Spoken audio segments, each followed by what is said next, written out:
न्यायालय महोत्सव चतुर्थ संध्यारे जोगदेले मोहम्मद मुकिब एवं बीजेपी नेता समीर महांती। नमस्कार, हूँ सोनाली स्वागत करुछि जी न्यूज भारत को। न्यायालय महोत्सव 2026 चतुर्थ संध्यारे जोगदेइछन्ति कटक बारबाटीर पूर्वतन विधायक मोहम्मद मुकिब।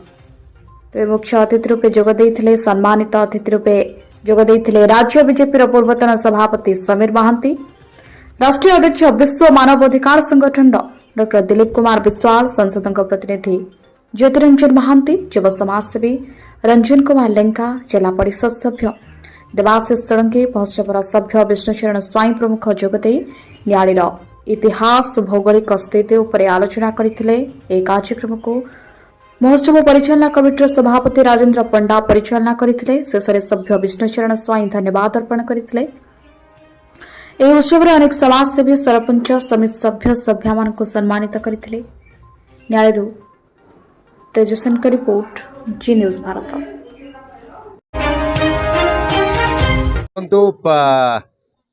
बहुत आनंदित लगिला। पुनश्च बालीजात्रा मन पड़गला आमको या भितर आम पशिया आरम्भ कलु। न्यायालय महोत्सव एक विराट उत्सव परिणत होती। धन्यवाद जनइबी जो मैंने यार उद्योक्ता अच्छा राजेन्द्र पंडा और पूरा टीम को जे एक सुंदर भाव में आम संस्कृति आम परंपरा को बजाय रखी आम कलाकार को प्राधान्य देकी एपरी एक महोत्सव अनुष्ठित होउची। नियाली माटी एक स्वतंत्र माटी जहाँ प्रभु जगन्नाथ मामू घर कहुए से माटी आमर ईश्वर निकट प्रार्थना रे नियाली आगू जाऊ, प्राचीन नदी पुनरुद्धार हो, नियाली विकास लागू और लोक मान भितर जो सद्भावना अच्छी बजाय रख। महोत्सव आज चतुर्थ संध्यारे महोत्सव कमिटीर सभापति तांकर अनुरोध रक्षा करी एठी आसी उपस्थित थे। पवित्र माटी एठी जो भली भाव में महोत्सव को आयोजन करा जायछि ये प्रशंसनीय। ओडिशा होछि 12 मासरे 13 पर्वर राज्य। महाप्रभु जगन्नाथंकर मामू घर माधव जी एठी उपस्थित अछंती। आर नियाली माटीर सर्वांगीन उन्नति, तार ऐतिह्य, संस्कृति, परंपरा ये महोत्सव पेंडाल रे आलोचना एवं तार सांस्कृतिक ऐतिह्य को आगो को नवा पाई जो कार्यक्रम मो महोत्सव कमिटीर समस्त सभापति राजेन्द्र पंडा एवं तांको समस्त सदस्य मानक धन्यवाद ज्ञापन करुछि।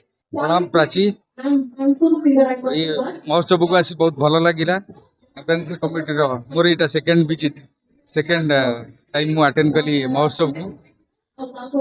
ये महोत्सव को आहरी आगू जाऊ और कला संस्कृति की ये नियाली आगू ओडिशार कला संस्कृति को नहीं विश्व दरबार में पहुंचाऊ, यह मोर कामना करुछि। नवम वर्ष पहुंचला न्यायालय महोत्सव 2018 मसीह आरंभ होता। पूर्वतन विधायक डॉक्टर प्रमोद कुमार मल्लिक बहु प्रयास प्रथम आम सागे अच्छे बहु प्रयास करके आज ये जगह पहुंची जेहेतु भल लगिला। सी तो नहांती विधायक नहांती से आमर नूतन विधायक डॉक्टर छवि मल्लिक से भी जोग देइछन्ती। आमर नुआ पुराणा समस्त कौन दलीय यहाँ होनी। नियाली महोत्सवटा भगवान सबनेश्वर कृपार यहाँ होची। एटा कौन दलीय महोत्सव न, समस्त सहयोग महोत्सव चलती।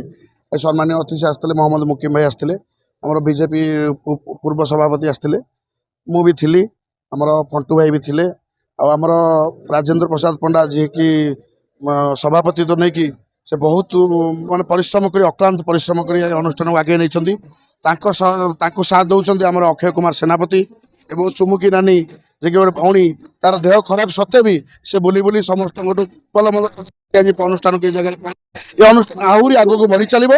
आम मान सहयोग रहा। आम नियाली समस्त अनुरोध करूँ समस्ते मिशंतु। अनुष्ठान 5 राति 7 राति बढ़ू आहरी आगू जाऊ। जय जगन्नाथ। बालीजात्रा पर कटक डिस्ट्रिक्ट भितर आम भावुँ नियाली महोत्सव सारा ओडिशा गोटे वार्ता दौर आगू वार्ता दब। आम बहुत प्रयास करूँ समस्ते नियालीवासी मिसिक आगू चेष्टा।